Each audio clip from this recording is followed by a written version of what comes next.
को। गुंडे माफियाओं को तो सम्राट चौधरी और नीतीश कुमार के जो है ना सरकार में मिल रहा बढ़ावा। हाँ।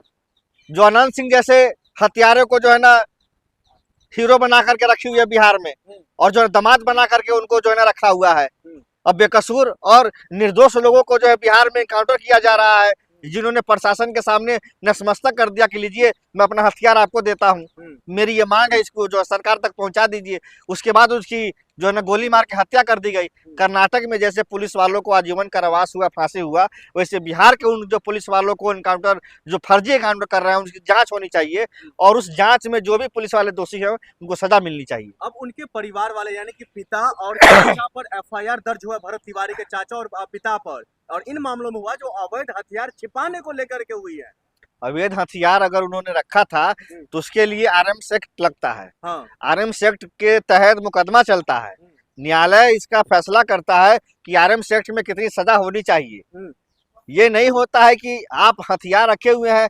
बिहार में जिस तरह से अपराधी इतने बेलगाम हो गए हैं, दिन दहाड़ जो है ना गोलियां चल रही है, गरीबों का जमीन हड़पा जा रहा है, बेकसूर लोगों को जो है ना पुलिस के भेष में, वर्दी में जो है दरोगा जी आते हैं और दारू पिए रहते हैं, मुजफ्फरपुर में गोली मार देते हैं। उस पुलिस वाले को आजीवन फांसी की सजा मिलनी चाहिए। समझ रहे हैं?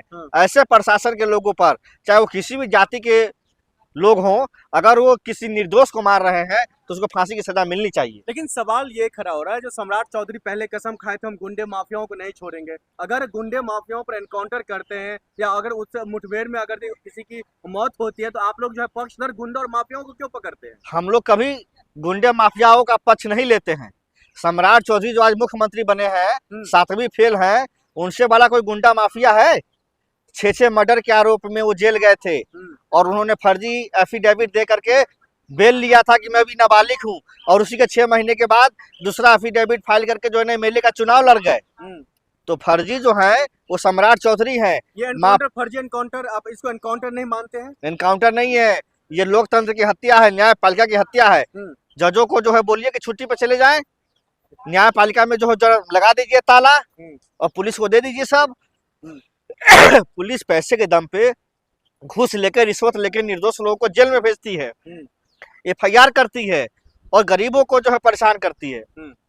ये बिहार की सरकार, अवसरवादी सरकार, ये लोग जो है भाजपा के लोग, ये सारा कुछ जो है ना अपना करवा रहे हैं। ठीक है, लालू यादव के परिवार या उनकी पत्नी मिलने क्यों जाएगी उन लोगों को? क्या वो लोग बढ़ावा दे रहे गुंडे और माफियाओं को? गुंडे माफियाओं को तो सम्राट चौधरी और नीतीश कुमार के जो है ना सरकार में मिल रहा बढ़ावा।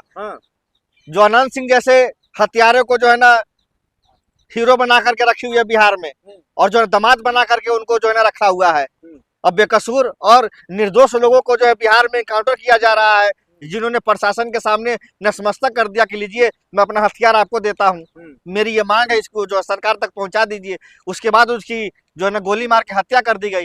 कर्नाटक में जैसे पुलिस वालों को आजीवन कारावास हुआ, फांसी हुआ, वैसे बिहार के उन जो पुलिस वालों को एनकाउंटर, जो फर्जी एनकाउंटर कर रहे हैं, उनकी जांच होनी चाहिए, और उस जांच में जो भी पुलिस वाले दोषी हैं उनको सजा मिलनी चाहिए। अब उनके परिवार वाले यानी कि पिता और चाचा पर एफआईआर दर्ज हुआ, भरत तिवारी के चाचा और पिता पर, और इन मामलों में हुआ जो अवैध हथियार छिपाने को लेकर के हुई है।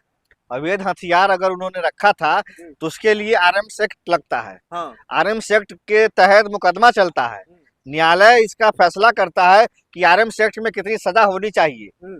ये नहीं होता है कि आप हथियार रखे हुए हैं। बिहार में जिस तरह से अपराधी इतने बेलगाम हो गए हैं, दिन दहाड़ जो है ना गोलियां चल रही है, गरीबों का जमीन हड़पा जा रहा है, बेकसूर लोगों को जो है ना पुलिस के भेष में, वर्दी में जो है दरोगा जी आते हैं और दारू पिए रहते हैं, मुजफ्फरपुर में गोली मार देते हैं। उस पुलिस वाले को आजीवन फांसी की सजा मिलनी चाहिए। समझ रहे हैं? ऐसे प्रशासन के लोगों पर, चाहे वो किसी भी जाति के लोग हों, अगर वो किसी निर्दोष को मार रहे हैं तो उसको फांसी की सजा मिलनी चाहिए। लेकिन सवाल ये खड़ा हो रहा है, जो सम्राट चौधरी पहले कसम खाए थे हम गुंडे माफियाओं को नहीं छोड़ेंगे, अगर गुंडे माफियाओं पर एनकाउंटर करते हैं या अगर उस मुठभेड़ में अगर किसी की मौत होती है तो आप लोग जो है पक्षधर गुंडे और माफियाओं को क्यों पकड़ते हैं? हम लोग कभी गुंडे माफियाओं का पक्ष नहीं लेते हैं। सम्राट चौधरी जो आज मुख्यमंत्री बने हैं, 7वीं फेल है, उनसे बड़ा कोई गुंडा माफिया है? 6 मर्डर के आरोप में वो जेल गए थे और उन्होंने फर्जी एफिडेविट दे करके बेल लिया था कि मैं भी नाबालिग हूँ, और उसी के 6 महीने के बाद दूसरा एफिडेविट फाइल करके जो है एमएलए का चुनाव लड़ गए। तो फर्जी जो है वो सम्राट चौधरी है। ये एनकाउंटर फर्जी एनकाउंटर, आप इसको एनकाउंटर नहीं मानते हैं? एनकाउंटर नहीं है, ये लोकतंत्र की हत्या है, न्यायपालिका की हत्या है। जजों को जो है बोलिए कि छुट्टी पे चले जाएं, न्यायपालिका में जो है लगा दीजिए ताला और पुलिस को दे दीजिए सब। पुलिस पैसे के दम पे घूस लेकर, रिश्वत लेकर निर्दोष लोगों को जेल में भेजती है, FIR करती है और गरीबों को जो है परेशान करती है।